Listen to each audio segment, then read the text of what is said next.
Hello मित्रों, आपका स्वागत है डीपीएस एकेडमी में। तो मित्रों, आज हम रेलवे में पूछे गए ऐसे सवाल जो बार बार आते हैं परीक्षाओं में, चाहे हिस्ट्री हो, पॉलिटी हो, ज्योग्राफी हो या साइंस हो, उन सभी के मैक्स क्वेश्चन आज हम करने वाले हैं जो कि लगातार आ रहे हैं। और आप लोग देखिएगा किस टाइप के प्रश्न पूछे जाते हैं, चाहे एनटीपीसी हो, एलपी टेक्नीशियन हो, ग्रुप डी हो या कोई भी रेलवे एग्जाम हो, यहाँ से प्रश्न बनते ही बनते हैं। तो हम देखते हैं, आज हमारा पहला प्रश्न है कि हीराकुंड बांध नदी पर बना है, खाली डैश जगह है मित्रों, इसमें भरना है कि हीराकुंड बांध जो है यह कहाँ पर बना हुआ है। महानदी पर है, यमुना पर है, कावेरी पर है, कृष्णा पर है। तो मित्रों, ये बांध जो है, पहली बात तो भारत का है सबसे, ये मित्रों आपको दिख रहा होगा, ये भारत का जो है सबसे लंबा बांध है। क्या दोस्तों, ये भारत का सबसे लंबा बांध है। हीराकुंड बांध यह भारत का सबसे लंबा बांध है। नोट करेंगे मित्रों साथ में, यह भारत का सबसे लंबा बांध है, सबसे लंबा बांध है, करीब 25.8 किलोमीटर लगभग। कितना मित्रों, यह भारत का सबसे लंबा बांध है और यह उड़ीसा राज्य में है। भारत के किस राज्य में है दोस्तों? तो उड़ीसा राज्य में है, उड़ीसा राज्य में स्थित है। कहां पर है मित्रों? उड़ीसा राज्य में स्थित है। किस राज्य में है दोस्तों? तो उड़ीसा राज्य में। और यह भारत का जो सबसे लंबा बांध है और यह किस नदी पर है? तो यह महानदी पर है। कहां मित्रों? महानदी पर यह बांध बना हुआ है, यह बांध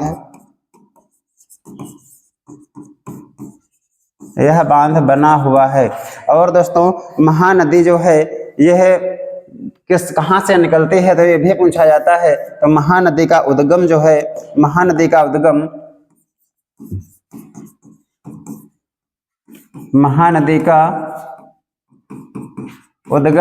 मध्य प्रदेश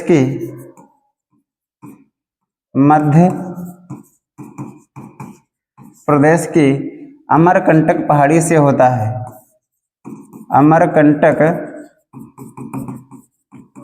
अमरकंटक की पहाड़ी से होता है। कहां से दोस्तों होता है? इसका उद्गम जो होता है मध्य प्रदेश की अमरकंटक पहाड़ी, वहां से दो नदियां निकलती हैं, एक हमारी महानदी और दूसरी नर्मदा नदी। उसके बारे में भी हम पढ़ेंगे। तो मित्रों, इसका जो सही आंसर हमारा होगा किस नदी पर है, तो ये हमारा सही आंसर जो होगा महानदी पर हीराकुंड बांध, जो कि भारत का सबसे लंबा बांध है। इसके बाद में अगला प्रश्न हमारा है कि 90 ग्राम पानी में मौजूद मोल की संख्या खाली जगह है, यानी कि 90 ग्राम जल जो होता है उसमें मोलों की संख्या पूछा गया है। तो मित्रों देखो, आप ये पूछा गया हमारा ग्रुप डी 2018 में आया हुआ प्रश्न कि मोलों की संख्या निकालने का एक फार्मूला होता है दोस्तों। मोलों की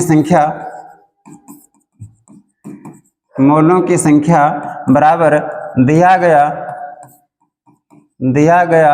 भार बटे सूत्र का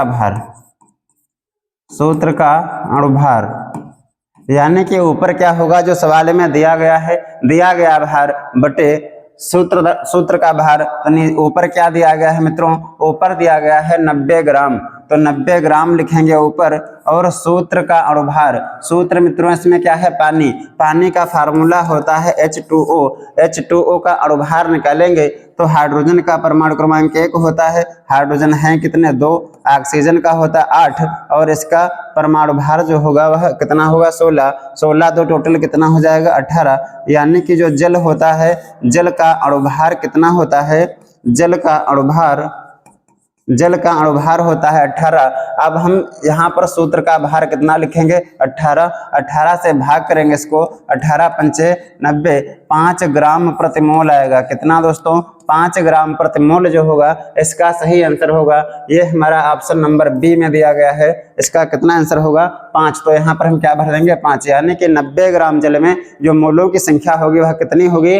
5 होती है। इसके बाद में ऐसे ही मित्रों बहुत सवाल आते हैं इस पर, इसी फार्मूले से आते हैं कि मोलों की संख्या आपसे पूछी जाती है।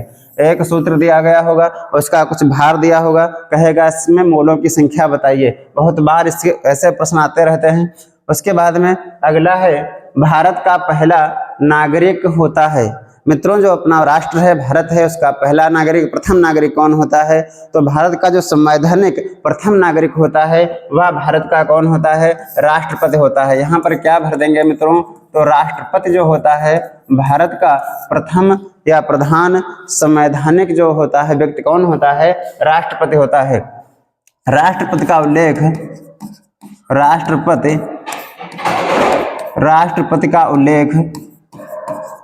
राष्ट्रपति का उल्लेख संविधान के आर्टिकल नंबर 52 में उल्लेख है। किसमें मित्रों? राष्ट्रपति जो है, राष्ट्रपति आर्टिकल नंबर 52 में लिखा गया है कि भारत का एक राष्ट्रपति होगा। राष्ट्रपति का चुनाव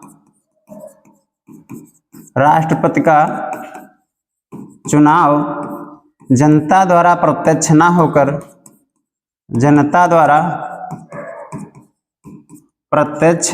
होकर एक निर्वाचक मंडल के द्वारा होता है। एक निर्वाचक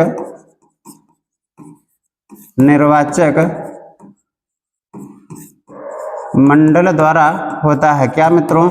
एक निर्वाचक मंडल होता है, उसके द्वारा राष्ट्रपति का चुनाव होता है। डायरेक्ट जनता के द्वारा राष्ट्रपति का चुनाव नहीं होता है। राष्ट्रपति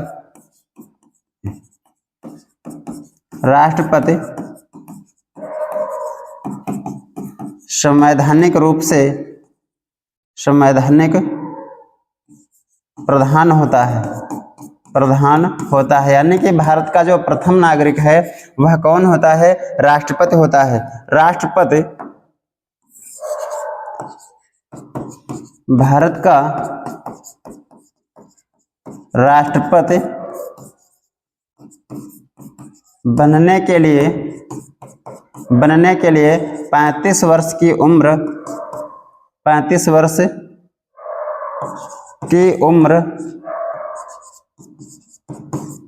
होनी चाहिए।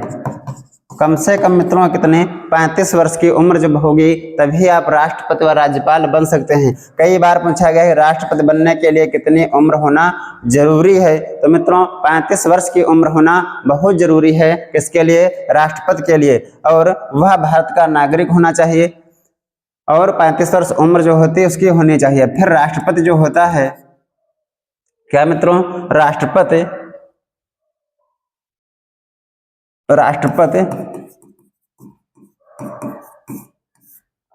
अनुच्छेद 72 के तहत किसी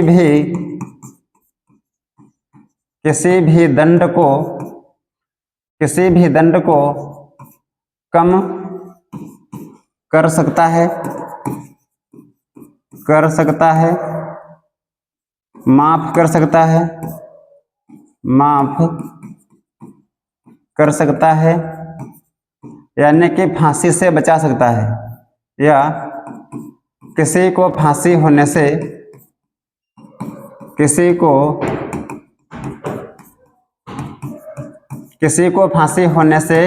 भी बचा सकता है। मित्रों, आर्टिकल नंबर जो 72 तुम्हारा है वो राष्ट्रपति को शक्ति प्रदान करता है कि वह किसी भी व्यक्ति को किसी भी दंड के लिए उसको माफ कर सकता है, उसके दंड को कम कर सकता है, उसकी सजा को माफ कर सकता है। यदि उसे फांसी की सजा भी सुनाई गई है तो राष्ट्रपति को अधिकार, ये शक्ति प्रदान है कि वह उसे अपने स्वेच्छा से माफ भी कर सकता है।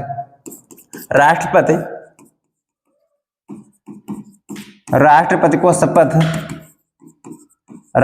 को शपथ भारत के मुख्य न्यायाधीश दिलाते हैं। भारत के मुख्य न्यायाधीश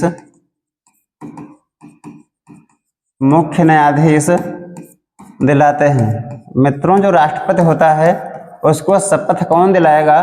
तो शपथ उनको भारत के जो है मुख्य न्यायाधीश जो होते हैं सुप्रीम कोर्ट के, वे राष्ट्रपति को शपथ दिलाते हैं। इसके बाद में राष्ट्रपति जो होता है, राष्ट्रपति अपना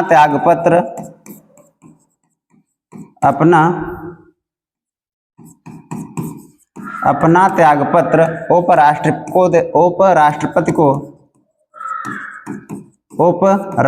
को सौंपते हैं। किसको देंगे मित्रों? उपराष्ट्रपति को सौंपते हैं। राष्ट्रपति जो होता है 3 प्रकार की शक्तियां होती हैं किसके? आपातकाल के बारे में। राष्ट्रपति article number 352, article number 352, 356 most important हैं दोस्तों। ये आर्टिकल तीनों खूब पूछे जाते हैं कि आर्टिकल नंबर 352 में क्या है। तो राष्ट्रपति राष्ट्रीय आपातकाल की घोषणा, राष्ट्रीय आपातकाल की घोषणा करता है, घोषणा कर सकता है। यानी कि राष्ट्रीय आपातकाल किसमें दिया गया है? तो राष्ट्रीय आपातकाल आर्टिकल नंबर 352 और 356 में राष्ट्रपति शासन जो होता है आर्टिकल नंबर 356, और वित्तीय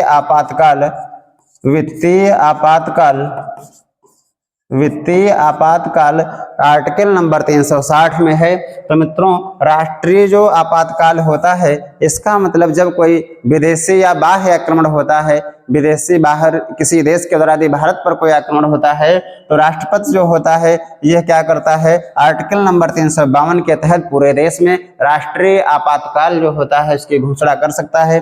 फिर अनुच्छेद 356 जो है इसमें किसी भी भारत के किसी भी राज्य के अंदर यदि उस राज्य की सरकार संवैधानिक तरीके से सरकार नहीं चला रही है तो राष्ट्रपति क्या करता है? वहां पर राष्ट्रपति शासन लागू कर देता है और विधानमंडल जो विधानसभा होती है वहां की वह भंग हो जाती है। फिर आर्टिकल नंबर 360 के तहत वित्तीय आपातकाल जो होता है इसको लागू कर सकता है। आज तक अभी कभी भी वित्तीय आपातकाल भारत में लागू नहीं हुआ है। राष्ट्रपति शासन होता है सबसे ज्यादा 10 बार उत्तर प्रदेश में लागू हो चुका है।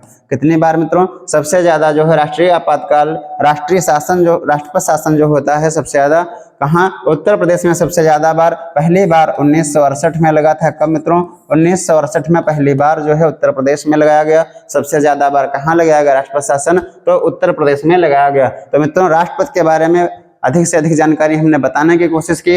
अब अगला प्रश्न हमारा है, अगला प्रश्न है कि निम्नलिखित में से कौन सी धातु कमरे के तापमान पर तरल रूप में होती है?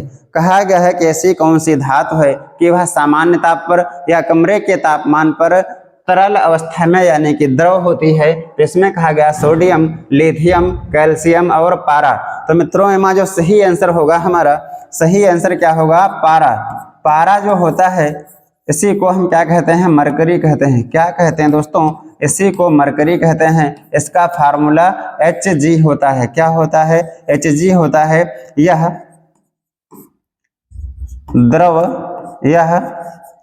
द्रव धातु होती है। क्या होती है मित्रों?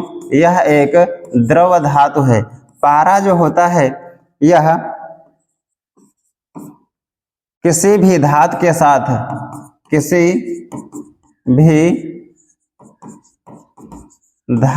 साथ मिलकर अमलगम बनाता है। अमलगम बनाता है। क्या बनाता है मित्रों? अमलगम बनाता है। पूछा जाए अमलगम क्या होता है तो अमलगम मित्रों क्या होता है? पारा क्या होता है दोस्तों? पारा प्लस धातु, ये दोनों जब मिलेंगे, पारा और अन्य कोई धातु जब मिलेगी तब क्या बनाएंगे? अमलगम बनाते हैं। अमलगम का निर्माण करते हैं। लेकिन ये जो अमलगम होता है पारा लोहे को छोड़कर अन्य सभी धातुओं के साथ छोड़कर अन्य धातुओं के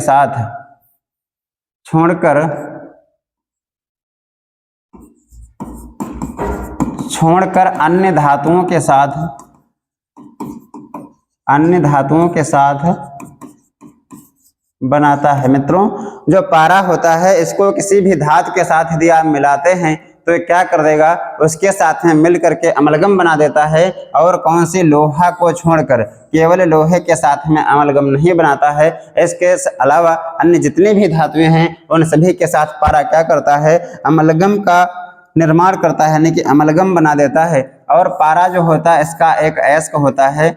इसका अयस्क एक बहुत ही महत्वपूर्ण है, कई बार आया है परीक्षा में कि HGS जो होता है ये किसका अयस्क होता है, तो ये इसके पारे का अयस्क होता है और इसका नाम क्या है मित्रों, सिनेबार होता है। क्या होता है दोस्तों, सिनेबार पूछा जाए किसका अयस्क है, तो ये अयस्क जो होता है पारे का होता है। पारा जो होता है थर्मामीटर में इसका प्रयोग किया जाता है। थर्मामीटर जो होता है इसमें किसका प्रयोग किया जाता है, तो थर्मामीटर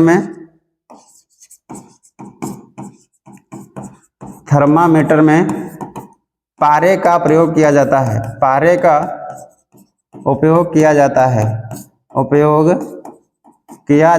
क्यों किया जाता है दोस्तों, पारा ही इसमें क्यों लिया जाता है, क्योंकि पारे की जो विशिष्ट ऊष्मा होती है, पारे की विशिष्ट ऊष्मा सबसे कम होती है, सबसे कम होती है। इसकी मित्रों जो विशिष्ट ऊष्मा होती है ये बहुत कम होती है, इसीलिए थोड़े से टेम्परेचर पर भी ये बहुत काफ़ी गर्म होने का हमें आभास कराता है, यानी कि उसकी ऊष्मा को बता देता है। बहुत जल्दी से क्या होता है, गर्म हो जाता है। सबसे ज़्यादा विशिष्ट ऊष्मा किसकी होती है, पानी की होती है, और सबसे कम किसकी होती है, पारे की होती है। पारे जो होता है, पारे को वायुयान की यात्रा करते समय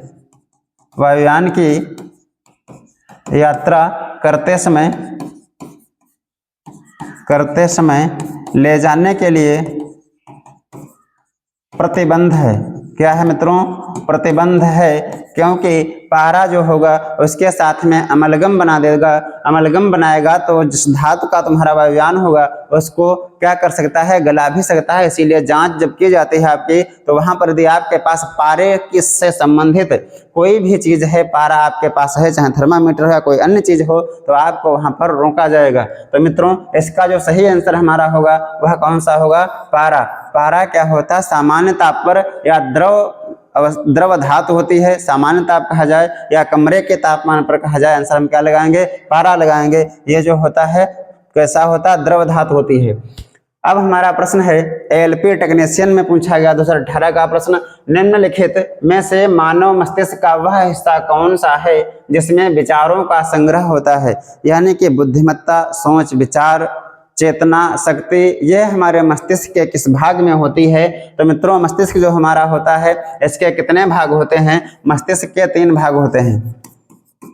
मस्तिष्क जो होता है इसके कितने भाग होते हैं, 3 भाग होते हैं। अग्र मस्तिष्क इसको हम फोर ब्रेन या प्रमस्तिष्क कहते हैं। उसके बाद में मध्य मस्तिष्क मिड ब्रेन होता है, मध्य मस्तिष्क। फिर होता है पश्च मस्तिष्क, हिंड ब्रेन कहते हैं इसको, पश्च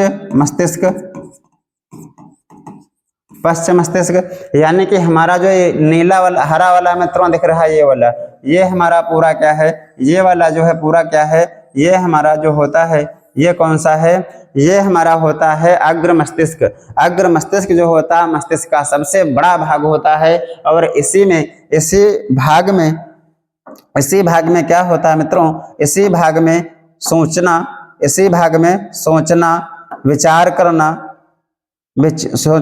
विचार करना, और इसके अलावा बहुत से कार्य इसी में, जैसे तुम्हारा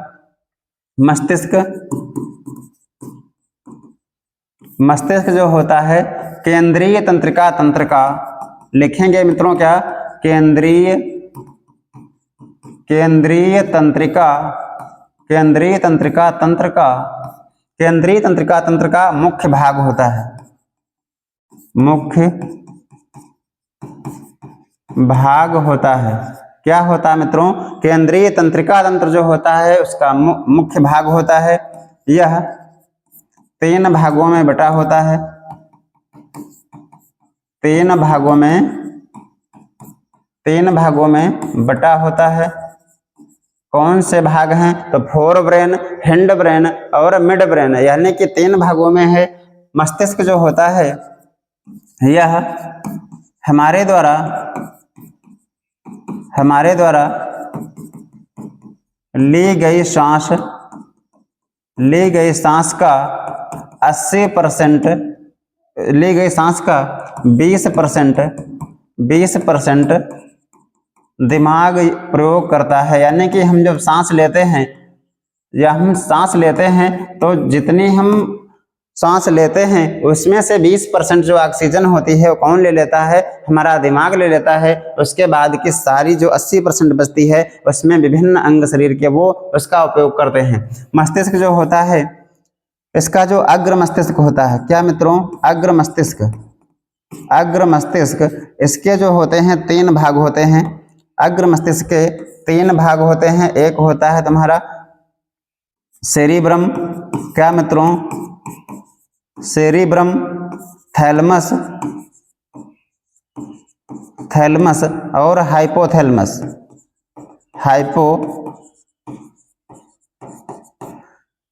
सेरिब्रम, थैलमस और हाइपोथैलमस। अब इनके कार्य क्या होते हैं? जो सेरिब्रम होता है हमारा, सेरिब्रम जो होता है, सेरिब्रम, इसका कार्य होता है विचार, विचार, चेतना, चेतना, इच्छा शक्ति,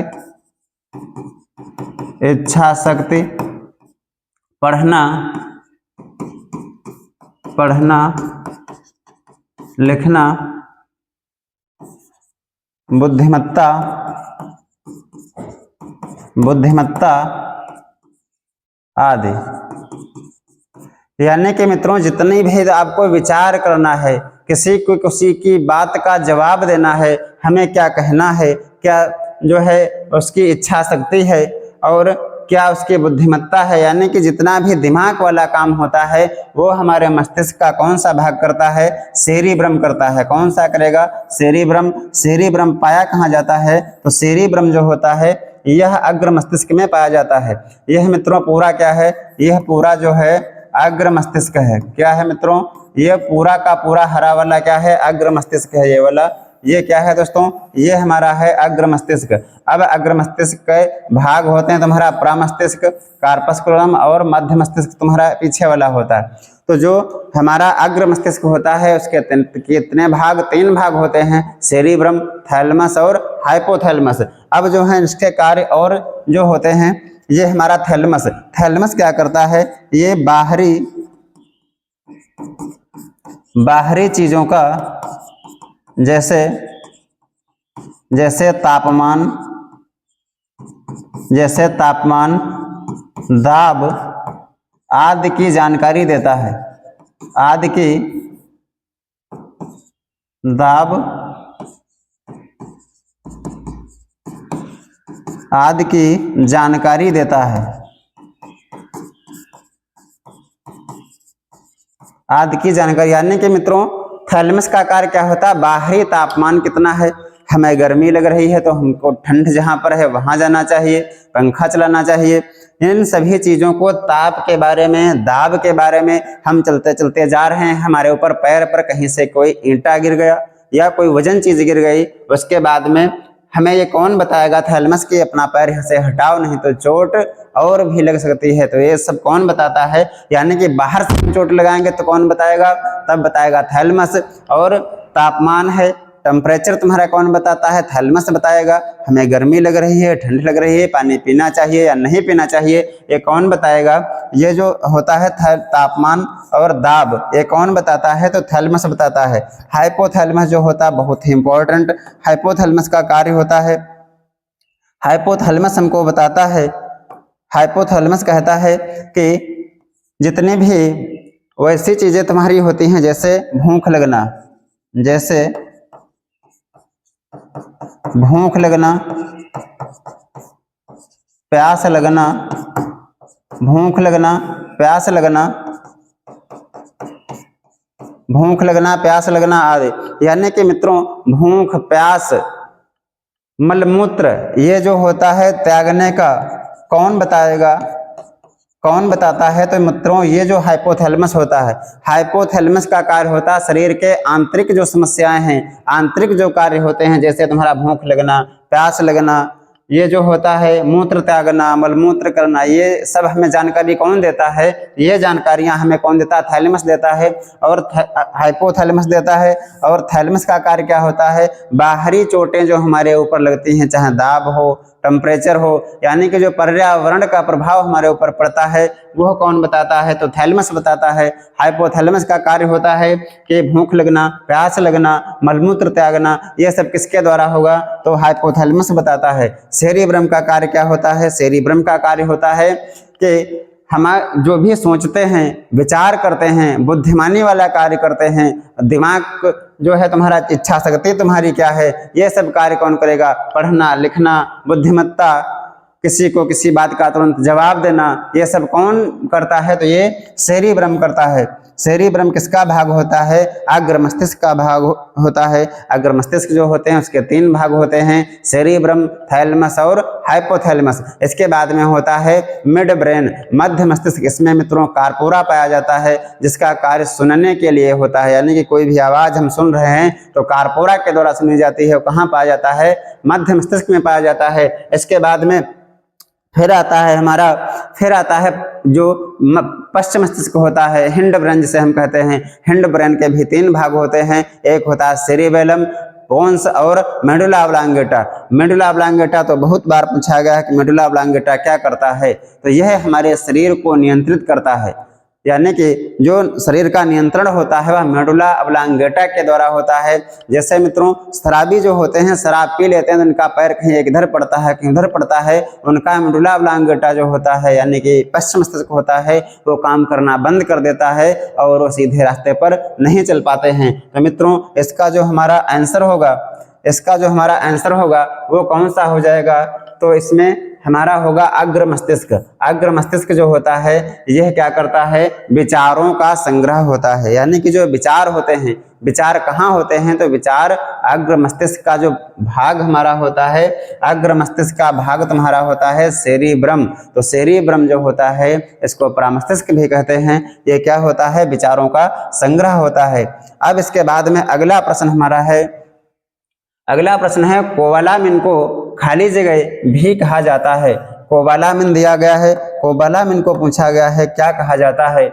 vitamin D, vitamin B12, vitamin A, vitamin C. तो मित्रों अभी हमने पिछली क्लास में 2 दिन पहले ही इसको कराए हैं, सारे के सारे विटामिन। यदि आप लोगों ने नहीं देखा है तो वहां पर जाकर के देख सकते हैं कि विटामिन बी, कोबालामिन जो होता है इसको किसको कहते हैं? तो विटामिन B12 जो होती है, विटामिन B12 को हम क्या कहते हैं?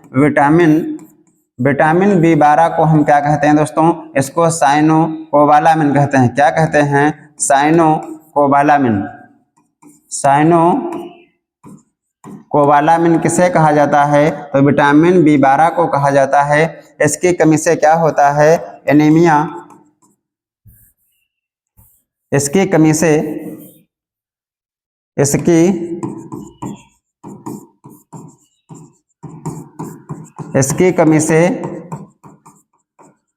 एनीमिया या खून की कमी हो जाती है। क्या होगा मित्रों?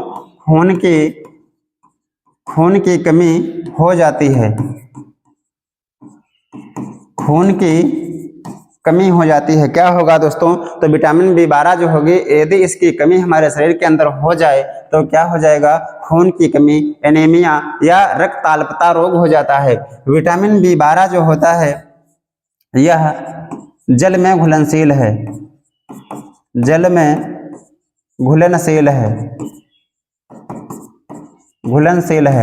दोस्तों विटामिन बी और सी जो होते हैं, 2 विटामिन जल में घुल जाते हैं। बाकी जो 4 विटामिन हमारे ए, डी, ई, के होते हैं वह वसा में घुलनशील होते हैं।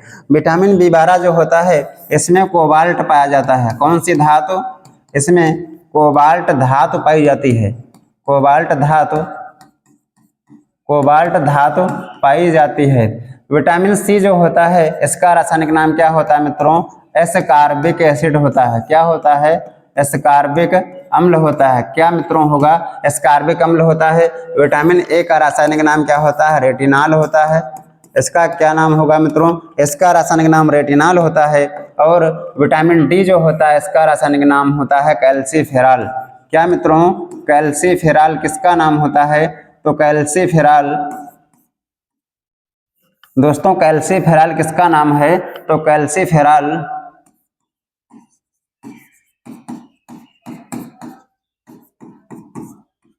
कैल्सीफेरॉल जो होता है विटामिन डी का नाम होता है। साइनोकोबालामिन विटामिन बी12 का नाम होता है और विटामिन सी का नाम एस्कॉर्बिक एसिड होता है। तो विटामिन जो यहाँ पर पूछी गई थी कौन से, विटामिन बी12, इसका नाम क्या होता है? तो कोबालामिन होता है। इसके बाद में है भारत की दूसरी सबसे लंबी नदी कौन सी है? पूछा गया है कि भारत की जो है दूसरी सबसे लंबी नदी कौन सी है?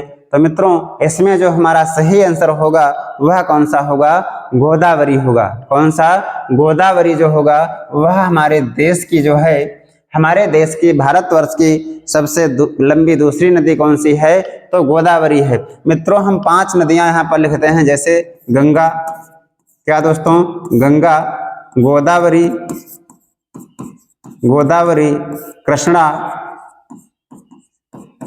कृष्णा, यमुना और नर्मदा, और नर्मदा। इनका मित्रों क्रम 1, 2, 3, 4 और 5। ये 5 नदियां जो हैं क्या हैं? भारतवर्ष की सबसे बड़ी नदियां हैं, जिसमें से गंगा जो है इसकी लंबाई, गंगा की लंबाई मित्रों है कितनी? 2525, 2525 यानी कि 2525 किलोमीटर। गोदावरी की लंबाई है 1465 किलोमीटर। कितनी मित्रों? 1465 किलोमीटर। वहीं पर कृष्णा जो है इसकी लंबाई कितनी है? 1400 किलोमीटर। उसके बाद में यमुना जो है इसकी लंबाई है 1376 किलोमीटर। कितनी मित्रों? 1376 किलोमीटर। उसके बाद में नर्मदा नदी जो है इसकी लंबाई 1312 किलोमीटर है। तो मित्रों ये हमारी क्रम से 5 नदियां जो कि भारत देश की सबसे बड़ी नदियां हैं, उसमें से गंगा कितनी है? यह है 2525 किलोमीटर, भारत की सबसे लंबी नदी, सबसे पवित्र नदी, राष्ट्रीय नदी। 4 नवंबर 2008 से क्या है मित्रों? ये हमारी राष्ट्रीय नदी कौन सी है? गंगा है। भारत की सबसे पवित्र नदी है। कहाँ से निकलती है? गंगोत्री ग्लेशियर उत्तराखंड से निकलती है। और उसके बाद में गोदावरी, गोदावरी कितनी जो है? 1465 किलोमीटर है। गोदावरी की लंबाई कितनी है? 1465 किलोमीटर है। उसके बाद में कृष्णा जो है यह कितनी, इसकी लंबाई कितनी है? 1400 किलोमीटर। यानी कि ये भारत की ऐसी 5 नदियां हैं जो भारत की सबसे लंबी नदी हैं। उसमें से सबसे लंबी कौन है? गंगा है। फिर कौन सी? गोदावरी 1465 किलोमीटर, कृष्णा जो है 1400 किलोमीटर, यमुना 1376 किलोमीटर और नर्मदा जो है यह तुम्हारी कितनी है? 1312 किलोमीटर। नर्मदा नदी एक ऐसी नदी जो कि इसकी दिशा पूर्व से पश्चिम की ओर है। नर्मदा, ताप्ती, साबरमती, माही, ये 4 नदियां जो होती हैं पश्चिम की ओर पूर्व से बहती हैं, पूर्व से पश्चिम की ओर बहती हैं। तो इसका सही आंसर जो होगा कौन सा होगा?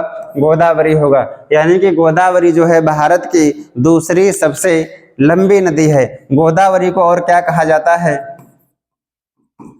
गोदावरी, इसे दक्षिण भारत की गंगा कहा जाता है। दक्षिण भारत की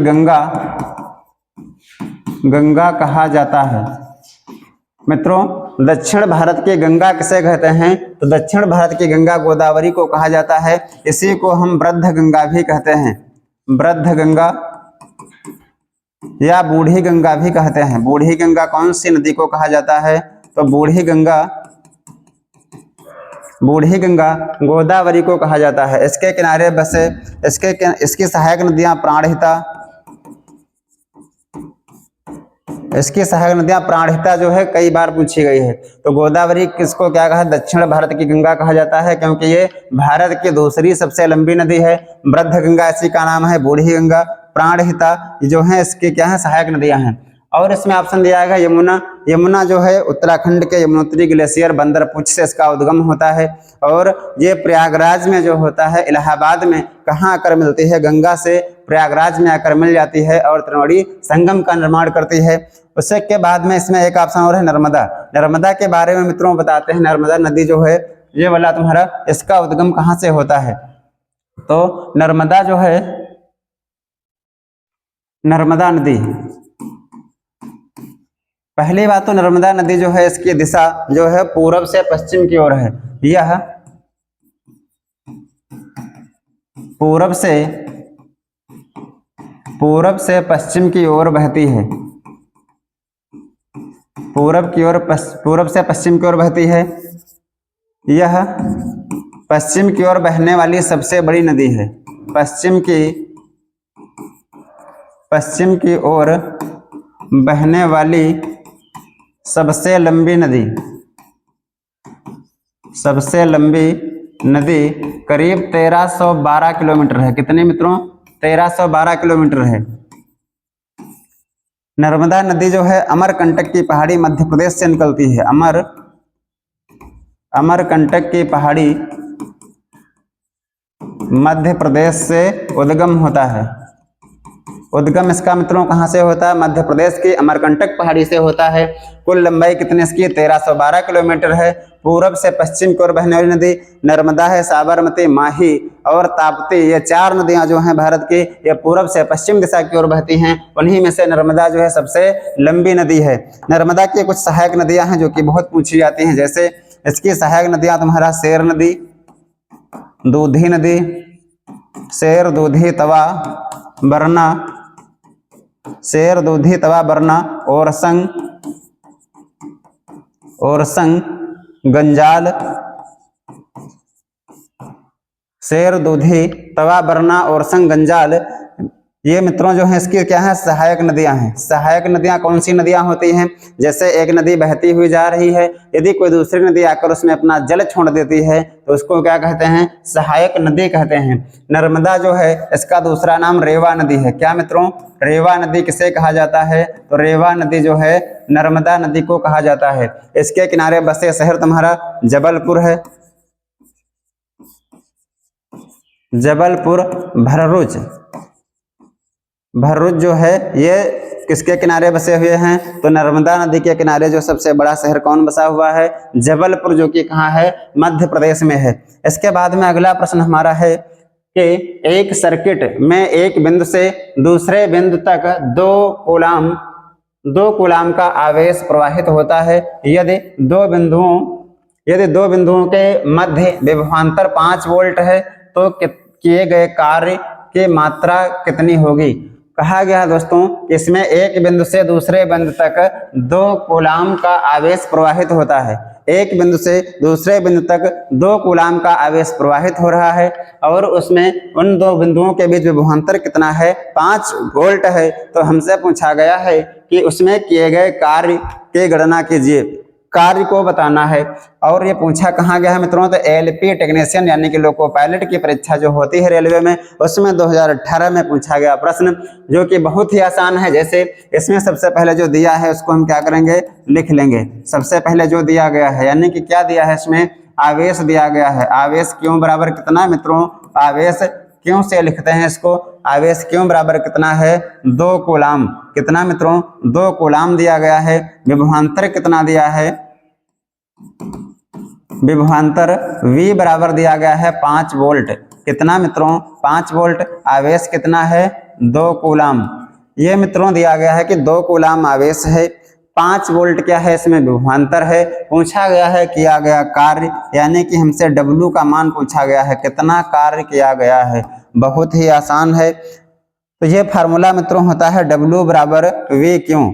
इसको हम हल करेंगे। W बराबर क्या होता है? V क्यों। W बराबर V क्यों। तो इसके मान रखिए। V का मान कितना है? 5। क्यों का मान कितना है? 2। तो यहाँ से W बराबर कितना आएगा? 5 दूनी 10 जूल। कितना मित्रों इसका आंसर होगा? 10 जूल। ऑप्शन नंबर जो तुम्हारा ए है वह सही आंसर होगा, यानी कि इसका आंसर कितना आएगा? 10 आएगा। इसके बाद में एक प्रश्न और है, देखो मित्रों कितनी बार आया है। लगातार 3 बार एक ही प्रश्न बार बार पूछा गया है कि ओम के नियम के अनुसार खाली जगह एक स्थिरांक है। एक स्थिरांक जो हमारा कांस्टेंट होता है R, तो R की वैल्यू पूछी गई है। तो कल ही क्लास में हमने बताया था कि R जो ओम का नियम होता है यह V बराबर IR होता है। क्या मित्रों? V बराबर IR। यहाँ से हम R का मान निकालेंगे तो I कहाँ जाएगा? नीचे। V/I हो जाएगा, यानी कि स्थिरांक जो होता है उसका मान कितना आएगा? V/I आएगा। तो यानी कि R का मान हमसे पूछा गया था, R का मान बताओ कितना होगा। तो R का मान R बराबर कितना होता है, V/I होता है। V/I इसमें कौन सा है, तो पहला ही ऑप्शन है V/I दिया गया है। तो हमारा सही आंसर जो होगा V/I होगा। अब इसी के बाद में अगला प्रश्न हमारा और है एक, कि मिट्टी को रेगुर भी कहा जाता है। मिट्टी को रेगुर भी कहा जाता है। किस मिट्टी को रेगुर मिट्टी के नाम से जाना जाता है। ये मित्रों कुछ मिट्टियां हैं भारत में जो कि 8 प्रकार की मिट्टियां पाई जाती हैं, जैसे जलोढ़, काली मिट्टी, इसको रेगुर मिट्टी कहा जाता है। इसके बाद में फिर तुम्हारा लाल मिट्टी, लेटराइट मिट्टी, पर्वतीय मिट्टी, शुष्क और मस्थलीय मिट्टियां, ये बालू टाइप की होती हैं। लवणीय मृदा या क्षारीय इसी को कहते हैं। उसके बाद में दलदल युक्त मिट्टियां, ये 8 प्रकार की कुछ मिट्टियां हैं जो कि विभिन्न प्रकार की जगहों पर पाई जाती हैं। जैसे तुम्हारा लाल और पीली मिट्टी जो है, तुम्हारा ये वाला एरिया जो है कौन सा, जहां जहां लाल दिख रहा है कौन सी होगी, लाल और पीली मृदा।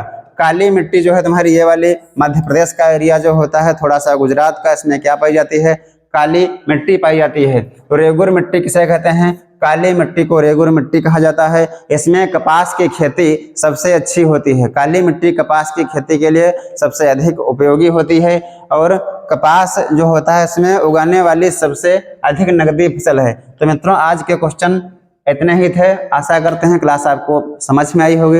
यदि अच्छे से समझ में आ रहा तो लाइक, शेयर और सब्सक्राइब कीजिए हमारे चैनल को, और कमेंट करके जरूर बताइएगा सेशन कैसा रहा, क्या कमी रही, ताकि हम अगले सेशन में इसको सुधार करें और आप तक बेस्ट कंटेंट पहुंचने का कार्य हो।